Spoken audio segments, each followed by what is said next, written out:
place that they can call home, or can't afford the home they have because of the mortgage bombshell. And people who feel ignored as their lives, no matter how hard they work, slide into greater insecurity. Scared of the postman coming down the path. Will it be another bill that I can't afford? People like that video that we've just watched. The people we changed the Labour Party to serve. I know some people want to have a debate about this. And I know there will always be the exception that proves the rule. Welcome to the wonders of a diverse country. But I also know that the working people of this country know exactly who they are, and that they are the golden thread that runs through our agenda. Every single one of our national missions is about delivering for them.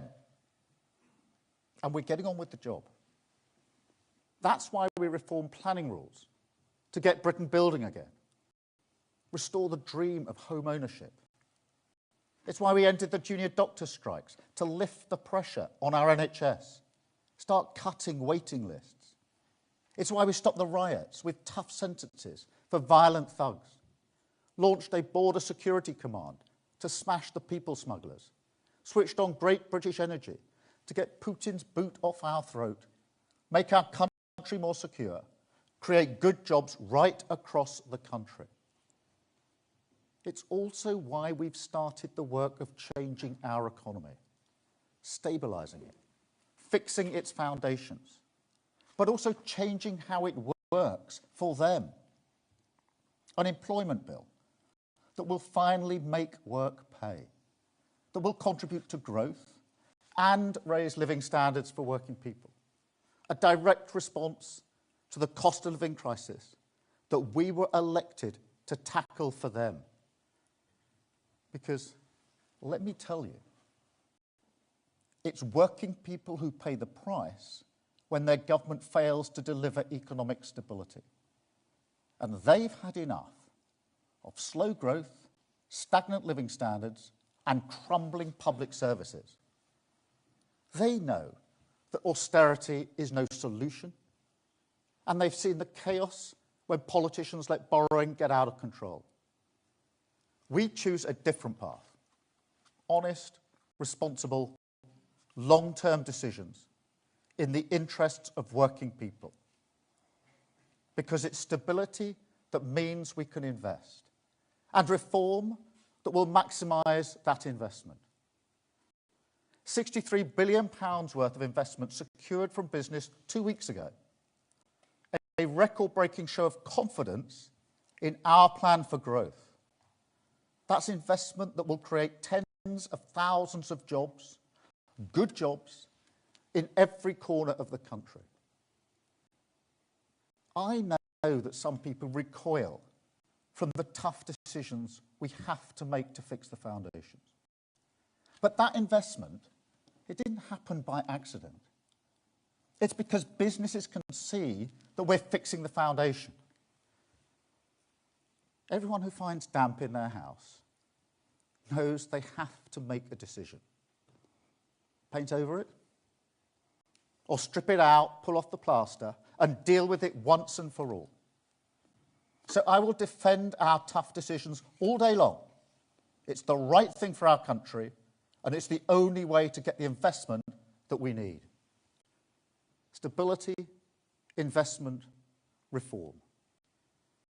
That is how we will fix the NHS, rebuild Britain, and protect the payslips of working people, delivering on our mandate of change.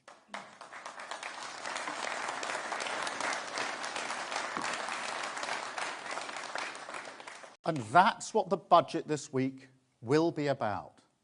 It's what every week of this government will be about. A budget for working people, from a government for working people. Because returning Britain to their service, that is our fundamental cause, and it never changes.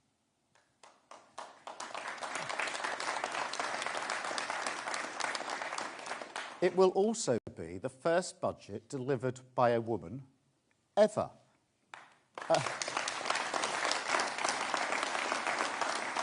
That is a moment of pride.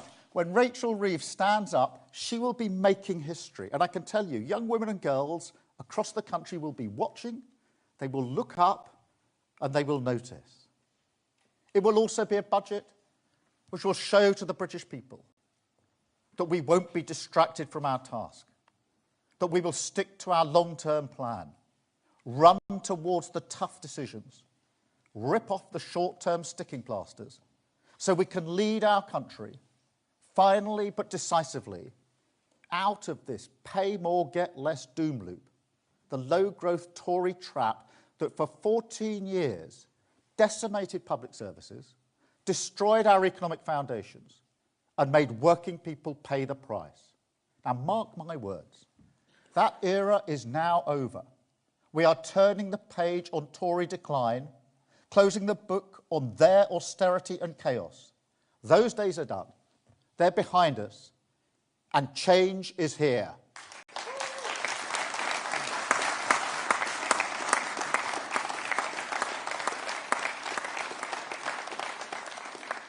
Of course, there will be tough decisions.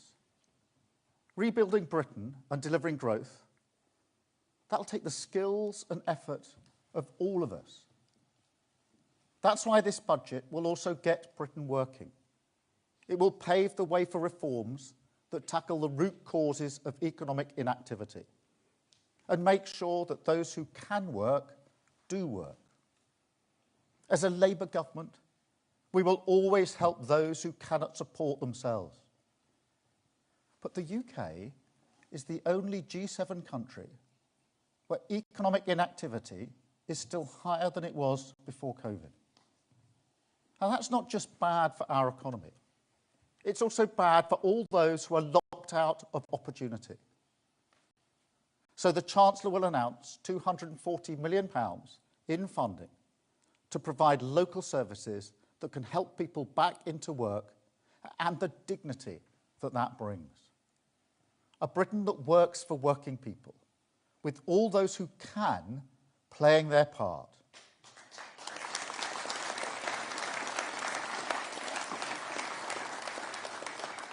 We will also be ruthless in clamping down on government waste, just as we will be ruthless on clamping down on tax avoidance.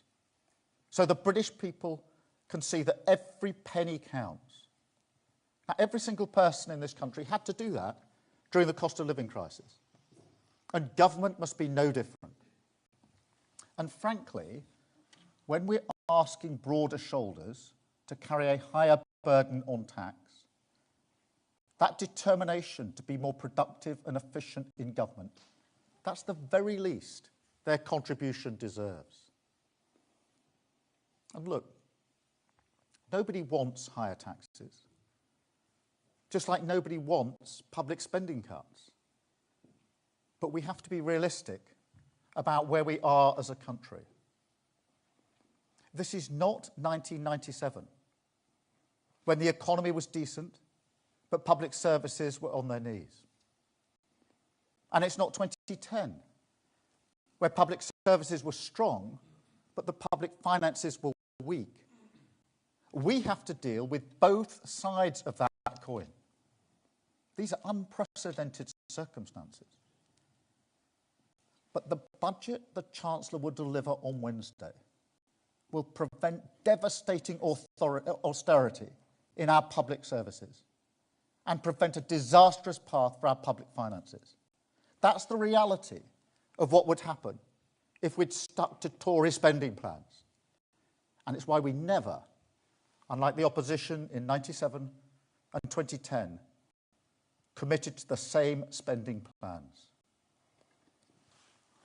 And yes, things are worse than we could possibly have expected during the election. And the budget will set that out very clearly. I mean, just look at the state of our prisons last week. Where's the Tory apology for that? Watching the prison population rise while they dithered. Too weak either to reform sentencing or build new places, too scared to conduct a proper spending review, as we've done, because the damage they knew it would uncover. Oh, they knew.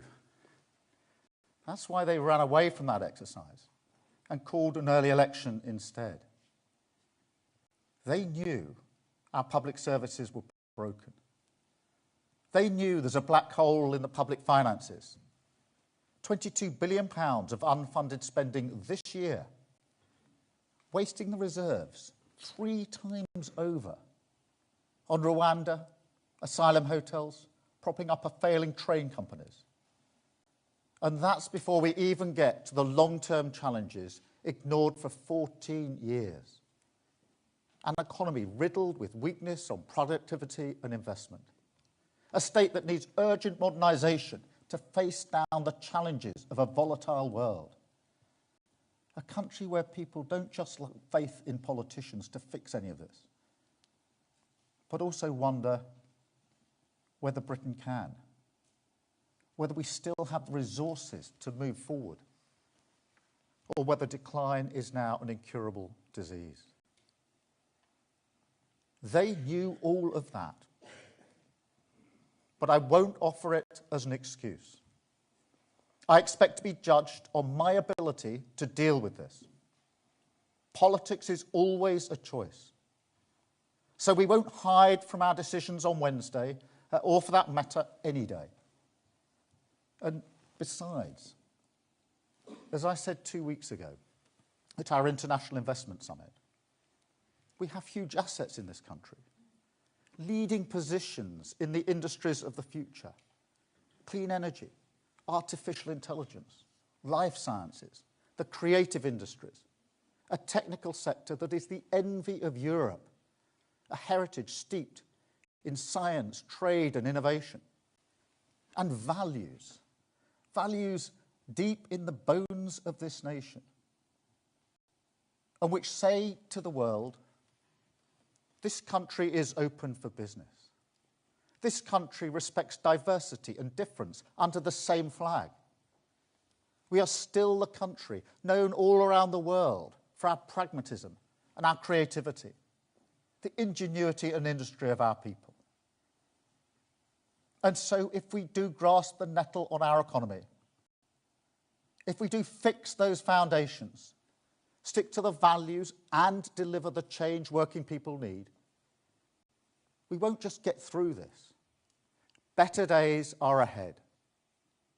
Seriously, this is an economic plan that will change long-term British growth for the better. We are tackling the biggest challenges in our economy. Higher investment, we're dealing with it.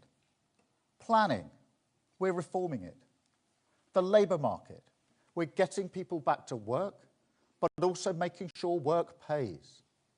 On competition, we're stripping out the needless regulation that holds back private investment. And all of this built on that foundation of economic stability. That is what fixing the foundations means, what delivering change means. And everyone in this country will benefit from this. Everyone can wake up on Thursday and see that a new future is being built, a better future.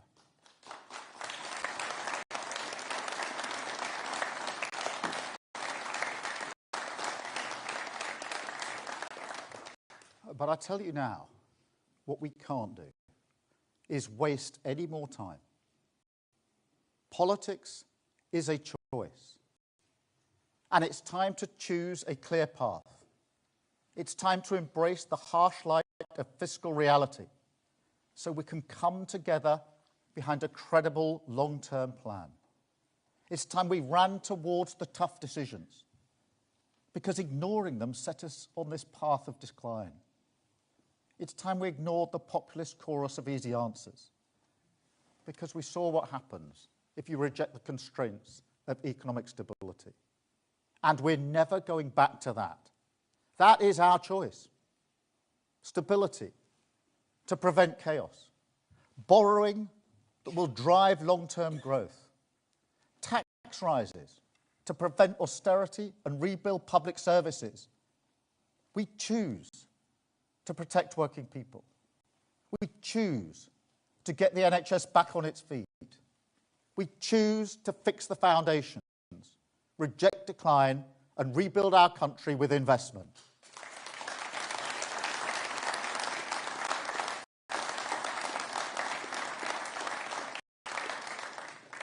And whilst I'm sure you understand, I can't get into the individual measures before Wednesday, I will say this. If people want to criticise the path we choose, that's their prerogative.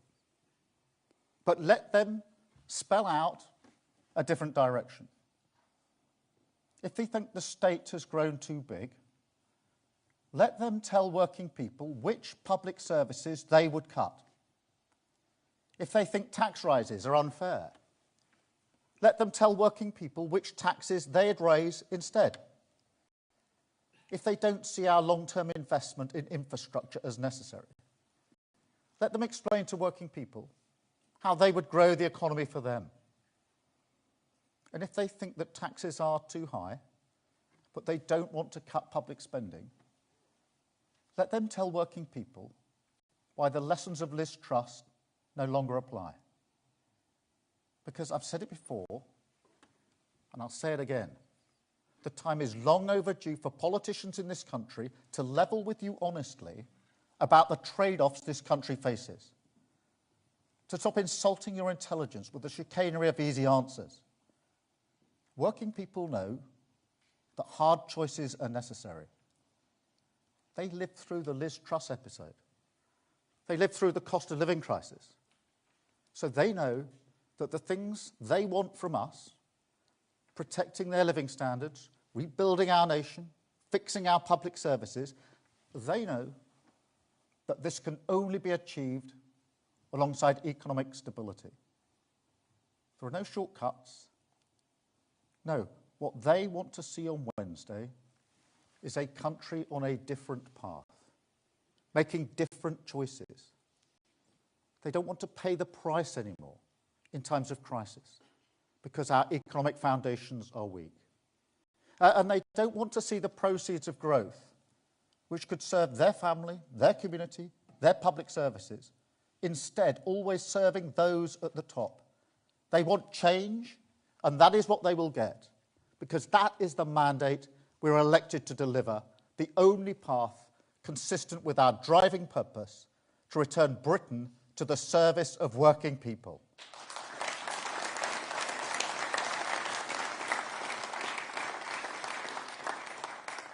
That purpose also runs through the priorities we set out in our manifesto, the national missions, which capture the hope working people have for the future of our country. And look, there's a paradox in politics at the moment. All around the world, traditional values, democratic values, values that have underpinned the way countries like ours have operated for years, the pragmatism that is part of our identity, it's under attack. Why? Because people, working people most of all, have lost faith it can still deliver for their family. And yet at the same time, what people want from politics, that hasn't changed. People want a stable economy. They want their country to be safe, their borders secure, economic security, national security, border security. Those are still the foundations everything rests upon. And then beyond that, they want exactly what those national missions promise. A growing economy, safer streets, clean British energy in their home, opportunities for their children, and an NHS that is there when they need it. I know populism preys on the fears that people have, that these things no longer belong to them. But I've never felt that the right response is to ignore those concerns, rather than showing that they can still be delivered. So I'm never going to pick just one of those missions and say that's everything. because every single one of them matters to working people. And for that same reason, I will never turn away from them either. In fact, because I know that actions speak louder than words, because I expect to be judged by the British people. In coming weeks, on every mission, we will publish clear ambitions for this Parliament. And we will also track our progress against them. So every single person in this country can see exactly how we measure up to the things that matter to them. After all, we have 5 years and a big mandate. So working people will not accept any excuses. They want to see us build 1.5 million homes, make sure a record number of children start school ready to learn, raise living standards so there's more cash in their pockets, restore confidence that crime will be punished, guaranteed neighbourhood policing in every community, make sure our energy system is more secure by harnessing clean British energy, accelerating towards net zero. And on our NHS, they want us to cut waiting times dramatically to meet the 18-week target that is still the best benchmark of an NHS that's back on its feet, facing the future, and once more, a beacon of pride to the world.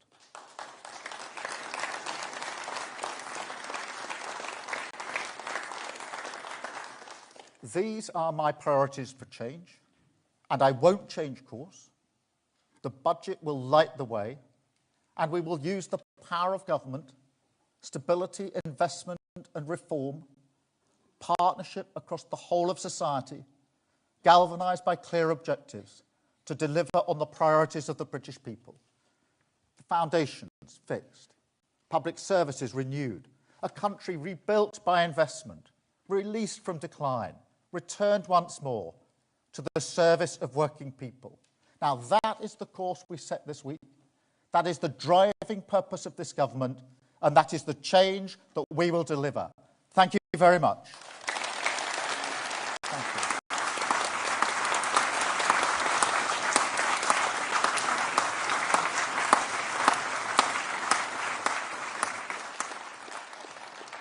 Thank you very much. I'm now going to take a number of questions from the media, and I think I'm starting with Vicky at the BBC. Vicky, I think I can just about see you out there. Hi, Vicky and BBC. You're promising to be honest with people, but isn't this turning out to be a budget of sneaky tax rises? You're putting up employers' taxes, which will be passed on to the working people that you say you want to protect. We made clear manifesto promises to working people about not raising VAT, their national insurance, and income tax, and we intend to keep to those promises. But the purpose of the decisions that we're making this week are to ensure that we do stabilise our economy and ensure that we've got the foundations to rebuild our country. And that is vitally important. We will never get the investment into this country that we need if we don't stabilise our economy. It's a vital first step. And that's why I said it's a bit like people, and everyone will have had this experience of damp or cracks in your house, and you take a decision. Am I going to paint over it and hope for the best? The same thing always happens. The damp comes back, the crack's still there. Or do it properly from the outset. We're going to do it properly. We're going to fix the foundations. That's why we'll take the difficult decisions that we need to take on Wednesday and rebuild our country. Thank you. I've got Harry from ITV. Thank you, Prime Minister.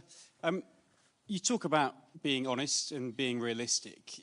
Shouldn't you be honest that for many working people, the amount they will pay in tax will be going up after your budget? And if you can't be honest about that, then shouldn't the public have every right to feel let down and to lose faith in your government after this budget? Let me be clear. So far as working people are concerned, I'm concerned with what's in their payslip and making sure that there is no more tax in their payslip. And that matters to people because we made that promise to them. And honesty is really important here because we're facing really difficult decisions. And I'm not prepared to continue with the fiction that we've had previously over the last 14 years. Where there are problems, we'll identify them and we will fix them. And because we are fixing them, we will have the foundation to rebuild our country. And that's what I mean by levelling with people. not pretending there are easy answers. And that's why I say, for those that want to criticise our course, the path that we've chosen, let them tell us what they would do, what different path that they would take to fix our country. Which public services would they cut? Which other taxes would they raise? Because we can't have this fiction. You can lower taxes, spend more on public services without making any changes. That's what got us into the problem in the first place. Thank you. I've got Sam from Sky. Sam Coates, Sky News. Thank you, Prime Minister. This is going to be a big tax-raising budget. Are you certain that you're front-loading the pain? And if so, can you rule out more big tax hikes in future budgets? Because there's a fear that we're just going to go through all of this again in a year's time when, for instance, you realise that you haven't got a plan for how to pay for things like social care. Well, let me take that head on, Sam, because I fundamentally believe that we need to run towards the tough decisions. I fundamentally believe we have to fix the foundations so that we can build a better future. And that's tough. That's difficult. But that's why we're taking the decision on Wednesday to do it, because it's the right thing to do, and it's the right thing for our country. And I think and believe that it will also allow investment to come in, secure that we're a government that's prepared to do the tough things to stabilise the economy. Now, 2 weeks ago, we got £63 billion worth of investment in our international summit. That's an unprecedented amount of money. And many of those investing said it's because they've got confidence in the way that we're approaching the economy. That doesn't happen by accident. So if you want a sort of proof point, if you like, that the tough decisions we're making to stabilise the economy do trigger the investment that we need, I would point to that investment summit, and I'm absolutely confident that other money will follow in. And that's measured in good, well-paid jobs across the country, which is what we were elected to deliver for working people. Thank you, Sam. I've got Chris at GB News. Prime Minister, thank you. On Friday in County Durham, a pensioner and former miner called Billy Pounder told GB News how he moves his heater every day from room to room to keep warm. He blamed the withdrawal of the winter fuel allowance for this. He said to us, "I wish I hadn't voted Labour. There are millions like Billy Pounder out there worried about your budget. What would you say to Billy Pounder? And was he wrong to vote for you?" Well, what I would say is that I do understand the concerns that people have. I genuinely do. And that is why we are protecting the most vulnerable with pension credit and making sure that everybody who's entitled to pension credit takes up that pension credit, which obviously guarantees them the payment. But we are also fixing the foundation, stabilising the economy. And what that allows us to do is to commit absolutely to the triple lock. And that means that for millions of pensions next year, they go up by up to £475 on top of the £900 or so this year. And that's why I can say that every pensioner will be better off under a Labour government that takes the difficult decisions to stabilise the economy. Thank you, Chris. I've got Dave from the Mirror. Thank you, Prime Minister. Dave Boat from the Daily Mirror. Prime Minister, it's been reported over the weekend that the £2 cap on bus fares across England is going to be scrapped in the budget. What's your assessment on the impact this would have on working people who would expect the Labour Party to be on their side? And just as an addition to that, if I may, do you think Mike Ainsbury should resign? We're going for one question, but otherwise we'll start let me just deal with both those issues. Look, on the £2 bus fare, first thing to say is the Tories only funded that till the end of 2024. And therefore that is the end of the funding in relation to the £2 capped fare. I do know how much this matters, particularly in rural communities where there's heavy reliance on buses. And that's why I'm able to say to you this morning that in the budget we will announce there'll be a £3 cap on bus fares to the end of 25, because I know how important it is. So that'll be there in the budget on Wednesday. On Mike Amesbury, look, I've seen the video footage. It's shocking. We moved very swiftly to suspend him as a member and as a member of Parliament, there is now a police investigation, and in the circumstances, you'll appreciate there's not much more I can say about that. Thank you very much, but we are going to revert to one question each. This is a slippery slope otherwise. I've got Kieran at The Guardian. Thank you. Kieran Stacey from The Guardian. The Labour MP Jaz Atwal was revealed today to be the owner of a failing children's care home. Can I ask what reassurances you've sought from him about that, and whether there was any conflict of interest when that care home won contracts from the council, of which Jaz Atwal was the leader? Yeah, look, Kieran, thank you for that. I'm not across the full details of this, although I've seen the story. And what I would say is that I would expect anyone in a situation like that to take their responsibilities seriously. Thank you. Lucy from the FT. Thank you, Lucy Fisher from the Financial Times. Prime Minister, your Chancellor has confirmed that she's changing the debt rules to borrow more to invest in capital expenditure. Do you accept this is a move that pushes up interest rates? And what's your message to people with mortgages or debt that will become more expensive as a result? Thank you. I'm not going to preempt exactly what the Chancellor will say on Wednesday, but I have been really clear that we have to move to a situation where we invest in the future of this country, where we invest to ensure that we get the better jobs that we need, we have the infrastructure that we need.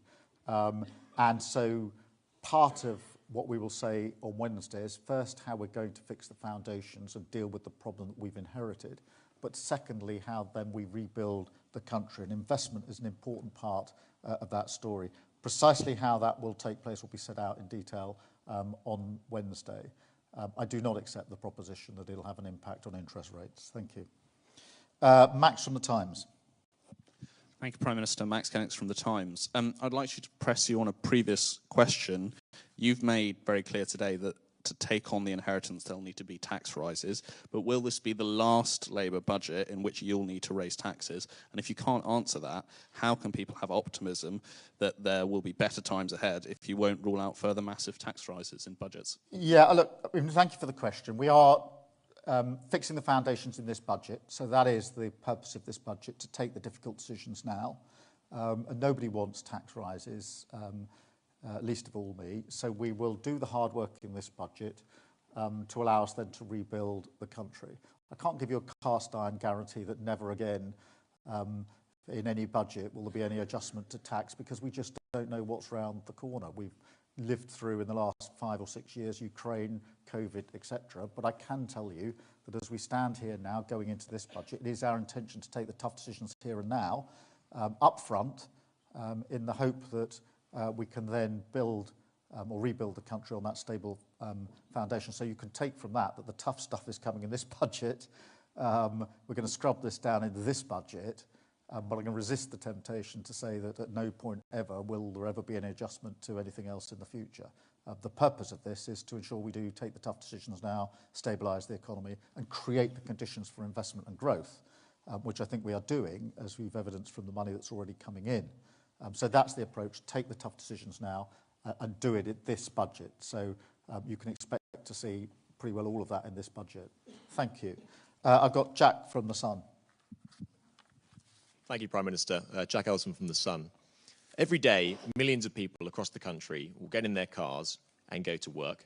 So would any hike to fuel duty on Wednesday be a direct hit on the working people who you claim to champion? Well, I know this is a particular concern to your readers, and I'm not going to preempt what happens on Wednesday, but obviously this is an issue that comes up at every budget, and you'll see how we deal with it at this budget. But I do understand how important it is. I understand what you're putting to me, and I know how important it is to you, your readers, and others. Thank you. I've got Kamal from the Mail. Kamal Jaffer, Daily Mail. Prime Minister, new polling this morning suggests that the majority of voters would prefer Wednesday's priority to be lower taxes ahead of investment in public services. Do you feel your government's priorities are out of step with the public mood? No.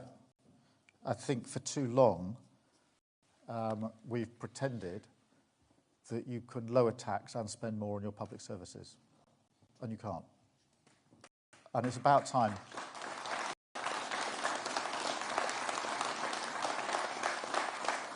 And it's about time we faced up to that. Almost everybody knows the NHS is broken. We're going to fix it.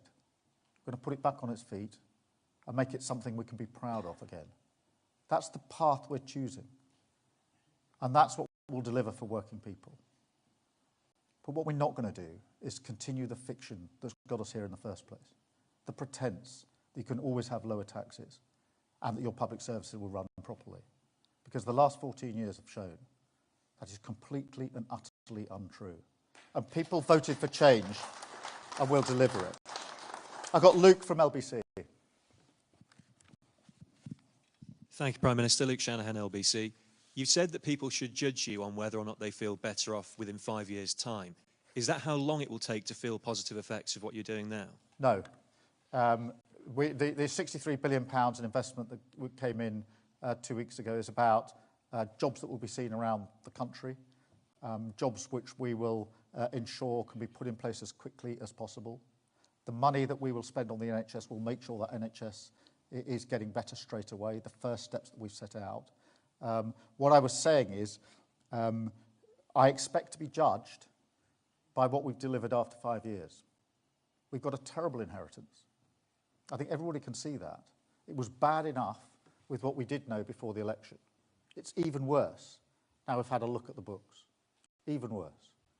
And we're entitled to spell that out. But as I said in my speech, it's now to us to deliver the change. And we will deliver that change. That's why we're taking these tough decisions. And yes, I expect to be judged on that at the end of this Parliament. Judged by whether we've made people better off. Judged by whether the NHS is functioning better. Judged by whether our public services are better at the end of a Labour government of 5 years than they were when we started. That's why we're taking these difficult decisions. And I'm very happy, would expect to be, judged by the British public on whether we've delivered on that. And every day I wake up focused on that delivery because we were elected into government to change, and I came into politics to change lives for the better. It's the only reason I changed my career, to come into politics to make lives better. And therefore I'll happily be judged on whether we're able to do so. Our path sets the course for that change. Thank you. And then I've got Mark from the Express and Star. Mark Andrews, Express and Star. Thank you, Prime Minister. You've spoken a great deal about growth and investment. There's been a service published today by the Black Country Chambers of Commerce saying that confidence in small businesses in the Black Country has fallen since the election, that investors, the companies that were planning to make investment in creating jobs have decided to have a wait-and-see approach, store their investment because of fears of what's going to be in the budget. What would you say to give confidence to small, medium-sized businesses in areas such as the Black Country, what you will do for them to encourage them to invest and create jobs in the region? Yeah, well, first let me acknowledge how important small businesses are to our economy. There are many, many small businesses. They're the backbone of our country and our economy. They make a huge contribution. And therefore, it's very important that we take steps that make it easier for small business, not harder for small business, and we intend to do so, not just in the budget, but also more broadly. There's the wider questions we're taking on in relation to planning, in relation to regulation, and the inward investment, the £63 billion, which will then go alongside other investment, including investment of small businesses. So let me acknowledge how important they are, and let me reassure them that we intend to make it easier for small businesses, not more difficult for small businesses, because we know how central they are to our economy. Thank you all very much for being here. Thank you for listening. Thank you.